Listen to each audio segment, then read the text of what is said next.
தின்னுட்டு தான். சர்க்கரையெல்லாம் எறும்பு தின்னுட்டுது. சாக்கெல்லாம் அந்த சக்கரை மூட்டை சாக்கு இருக்குது பாத்தீங்களா, கோணி பை, அதெல்லாம் கரையாத அரிச்சிட்டு. எப்படி விஞ்ஞான முறைப்படி ஊழல் செய்வதென்றால் அது திமுகவுக்கு கை வந்த கலை. இப்படிப்பட்ட அரசாங்கம் இன்றைக்கு தமிழகத்திலே தொடர வேண்டுமா மீண்டும்? அதோட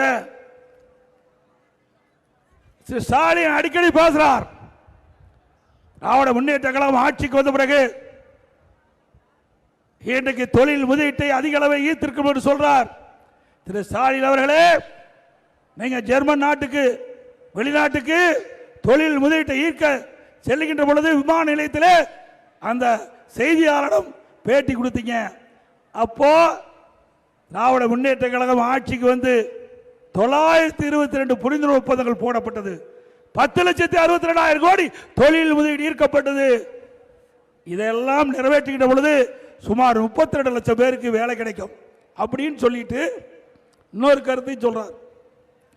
திராவிட முன்னேற்ற கழக ஆட்சியில் 77% புரிந்துணர்வு ஒப்பந்தங்கள் நிறைவேற்றப்பட்டது என்று ஒரு பொய்யை சொல்றார். அப்படியே திரு ஸ்டாலின் அவர்களே, 77% புரிந்துணர்வு ஒப்பந்தங்கள் போடப்பட்டிருந்தா பல லட்சம் பேருக்கு வேலை கிடைச்சிருக்கிறோம்.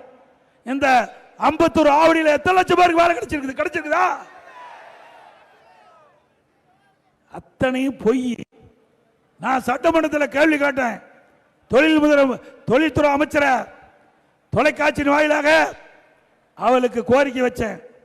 திராவிட முன்னேற்ற கழகம் ஆட்சிக்கு வந்த பிறகு எத்தனை புரிந்துணர்வு ஒப்பந்தங்கள் போட்டீங்க? எவ்வளவு முதலீடு ஈர்த்தீங்க? அதனுடைய நிலை என்ன? எத்தனை தொழில் துவங்கப்பட்டுகின்றது? எந்தெந்த நிலையில் இருக்கின்றது? எத்தனை தொழிற்சாலைகள் பயன்பாட்டுக்கு வந்திருக்குது? எவ்வளவு பேருக்கு வேலை கிடைச்சிருக்கு சொன்னா வெள்ளை பேப்பரை எடுத்து காட்டுறார். வெள்ளை பேப்பரை எடுத்து தொழில்துறை மந்திரி காட்டுறார். அவர் உண்மைத்தான் சொல்லிட்டார். எதுவுமே செய்யல. செஞ்சா தானே காட்ட முடியும். வெள்ளை பேப்பரை காட்டுறதுதான் அவருடைய சாதனை.